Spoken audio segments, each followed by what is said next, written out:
Buenos días a todos. Soy Javier Sotelo Derbez, alumno de la carrera de Telecomunicaciones y Ciberseguridad de la Universidad Univer. Y bueno, aquí es la tarea número 3 del módulo, donde nos dejaron hacer en la herramienta Tinkercad unos circuitos, pero bueno, aquí Tinkercad nunca me pudo correr, ya lleva un día así. Entonces encontré este otro simulador que está excelente y para demostrar cómo funcionan las resistencias. Aquí pues nos vamos a basar en la ley de Ohm. La ley de Ohm nos dice que la corriente se va a dividir, vamos a dividir el voltaje entre la resistencia. Y aquí, por ejemplo, podemos ver una fuente de 5 volts, una resistencia de 100 ohms, de 400 y 800 en paralelo. Es muy interesante cómo van a funcionar estas resistencias en paralelo. Lo que hace la resistencia es impedir el paso, o no impedir, sino dificultar el paso de la corriente. Y pues esto nos funciona de acuerdo a la ley de Ohm. Por ejemplo, aquí tenemos una batería de 5 volts o una fuente de energía de 5 volts pasando a través de una resistencia de 100 ohms. Si hacemos la división, pues nos da 50 miliamperes. Si a esa resistencia le aumentamos, por ejemplo, una de 200, en las resistencias en serie, una tras otra, se van a sumar. Miren, aquí ya le dimos camino por la de 100 y luego por la de 200. Y esto se suma. La resistencia total sería de 300 ohms. La unidad de resistencia es ohm. Se van a sumar y 5 volts entre 300 pues nos da 16.7 miliamperes, ¿vale? Aquí nos estamos en el orden de los miliamperes. Y podemos verificar esto haciendo la operación. 5 volts entre 300, aquí nos da, miren, 16. Los miliamperes llegan hasta la tercera cifra decimal. Y el punto 7 sería este 66666 que lo redondea en un 7. Igual podemos, si quitamos la de 100, ponemos la de 400, aquí estaríamos en una resistencia de 400 más 200, sería 600 ohms. Y bueno, ya nos cambió aquí, miren, la corriente que está circulando es 8.3 miliamperes, y igual lo podemos verificar. Esto pues es muy simple, es 5 volts entre 600 ohms. Y aquí está, miren, 8, recordemos que esta es la tercera cifra, hasta ahí llegan los miliamperes, 8.3, 333, pues obviamente aquí a lo mejor podría ser 8.4 por el redondeo, pero como es menos de 5 nos da 8.3. Y pasa algo muy curioso con las resistencias cuando están en paralelo. Cuando están en paralelo se suman sus inversas y luego se vuelve a hacer la inversa para sacar el resultado. Cuando damos una resistencia en paralelo, esta en lugar de ser de 400, al poner en paralelo la resistencia de 100, miren, aquí la corriente aumentó. ¿Qué fue lo que pasó ahí? Le damos otro camino a la energía para que pase, y esta resistencia en lugar de ser de 400 va a disminuir, ¿vale? Y por eso nos pasa este fenómeno. Cuando están en paralelo, las resistencias disminuyen, y cuando están en serie, las resistencias se suman. Bueno, eso es lo que hacen las resistencias. Hay otro fenómeno que es muy bueno saber, algo que se llama divisor de voltaje. Que miren, aquí tenemos una fuente igual de 5 volts y dos resistencias del mismo valor. El valor entre ellos va a ser de 5 volts porque nos estamos tomando de aquí y de acá los 5 volts. Pero si tenemos más resistencias formadas, aquí podemos ver cómo en la primera nos da 7.5 volts, luego 5, luego 2.5. Imaginemos que cada resistencia se está quedando con 2.5 volts O sea, una parte si dividimos proporcionalmente la fuente. En este caso aquí la fuente es de 10 volts. Muy bien. Bueno, vamos a pasar a los capacitores. Los capacitores son como baterías. Cuando ponemos una corriente, se empiezan a cargar. En el caso de un capacitor en un circuito de corriente directa, pues no tiene mucho sentido porque el capacitor se carga y deja de permitir el paso de la corriente. Los capacitores se usan más en corriente alterna. ¿Qué es lo que pasa con un capacitor? La corriente al fluir hacia el capacitor hace que se cargue y cuando viene la parte inversa de la onda, el capacitor nos empieza a liberar la energía.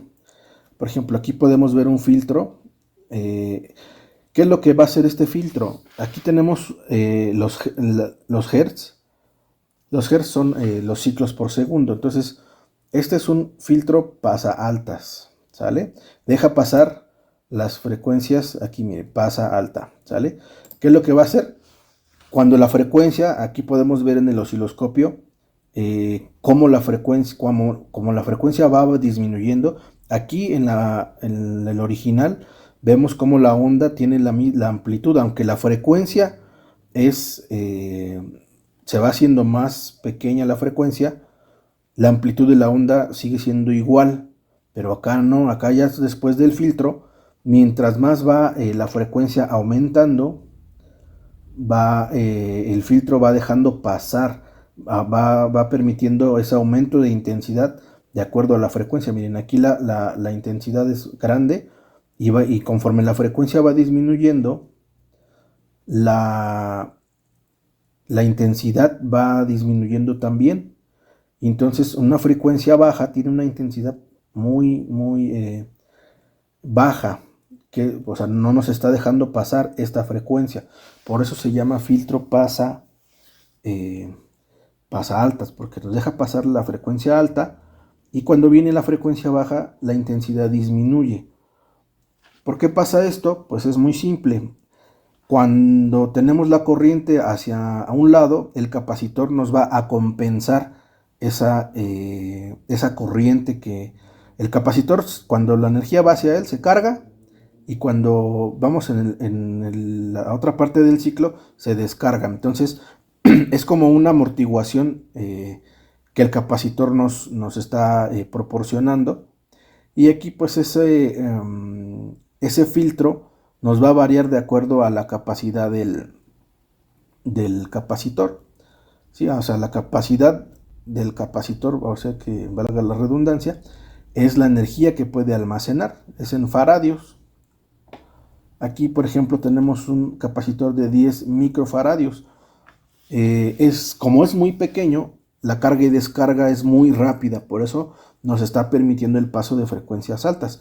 Si aumentáramos la capacidad, empezaría a cambiar su comportamiento, aunque bueno, los filtros ya exceden el comportamiento básico de un capacitor, pero quise mostrar este circuito porque en un circuito de corriente directa el capacitor se carga y pues ya deja de fluir la corriente.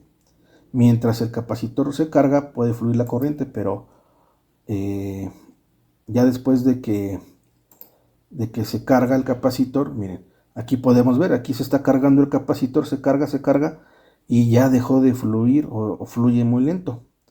Obviamente pues le damos otro paso y entonces se va a descargar, ¿vale? Pero cuando se descarga, igual se nos termina la energía y se nos termina el flujo de corriente. Aquí podemos ver, miren, cómo se va cargando, llega al máximo y la raya amarilla es el flujo de corriente y aquí disminuye casi hasta cero. Aquí prácticamente nuestro corriente se fue a cero y en la carga máxima del capacitor. A la hora de que se descarga pasa lo contrario. Mientras se va descargando, aquí se va descargando y aquí la corriente va aumentando hacia el máximo y obviamente pues deja de haber flujo de corriente. Esto es lo que sucede en un circuito de corriente directa. Mientras el capacitor se carga, hay flujo El capacitor cargado totalmente ya nos deja de impedir el flujo en un circuito normal como este de corriente directa, y la descarga pues es lo inverso, pero al final no hay, cuando el capacitor está descargado o totalmente cargado, va a dejar de haber flujo de corriente. Y el tercer circuito de un transistor, vamos a utilizar un NPM. Un transistor ya es un elemento mucho más complejo que una resistencia y un capacitor. Ya se ubica entre los semiconductores, que son materiales que no son ni aislantes ni conductores, sino es un intermedio, porque es un material que es un aislante con contaminación en sus moléculas de un material que sí es conductor. Entonces tienen unos comportamientos dentro de los circuitos muy característicos. En el caso del transistor, que pues es el componente que ha revolucionado todas las telecomunicaciones y la electrónica y todo lo que tenemos ahora moderno, normalmente se utiliza de dos maneras. Se utiliza eh, como switch, como apagador, controlado electrónicamente, o como amplificador. Aquí tenemos, miren, le proporcionamos, aquí tenemos un transistor NPM, que bueno, eso lo excede esta plática, ver su nomenclatura, porque depende de los materiales con los que está construido, material N y material P. Pero lo que debemos de entender del transistor es que actuando como switch, si le quitamos la energía aquí, deja de pasar energía aquí. ¿Y qué es lo que tenemos que entender? Que con una corriente miren, aquí está una corriente en el nivel de los microamperes, nos está permitiendo pasar una corriente en los miliamperes. Miren, de hecho son 624 micros, comparado con 62 son 100 veces más. Entonces, esta pequeña corriente, miren, vamos a poner otro número. Miren, aquí vamos a poner 100 microamperes. Entonces, 100 microamperes, al pasar esta corriente, hacemos que el transistor literalmente se prenda o se sature de energía y permita un puente entre este lado y este lado. Al permitir ese puente, pues es como si conectáramos el interruptor y nos permite pasar la energía, que nos va a permitir pasar pues aquí 11 miliamperes, o puede pasar más, dependiendo de lo que yo quiera. Si aquí tenemos una señal como la que vimos hace rato, esa señal se va a transmitir aquí, pero aumentada. Podemos prender y apagar, que es lo que hacen las computadoras con los ceros y unos, y así tenemos, pues literalmente las computadoras son transistores y millones de transistores conectados, y lo que hacen es apagar y prender, voltaje, no voltaje, voltaje, no voltaje, y entonces de esa manera se transmite las señales digitales. Y la otra pues es que con una pequeña corriente podemos hacer pasar una corriente más grande y amplificar.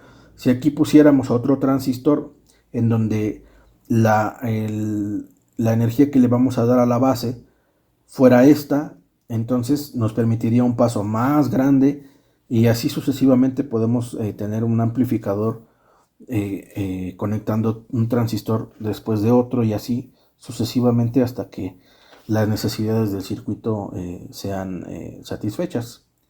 El transistor en su funcionamiento físico es la verdad bastante complejo, pero pues sus usos básicos es eso: o como interruptor, permitiendo el paso de energía acá, controlado por una muy pequeña corriente, o como amplificador. Si emitiéramos una señal, pues esa señal nos saldría aquí mucho aumentada de tamaño. En este caso es un aumento de 100 veces, ¿vale?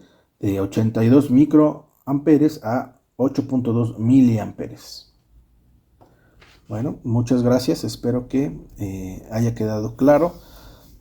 Yo ya tenía conocimientos de electrónica, porque un transistor es bastante complicado en su funcionamiento interno,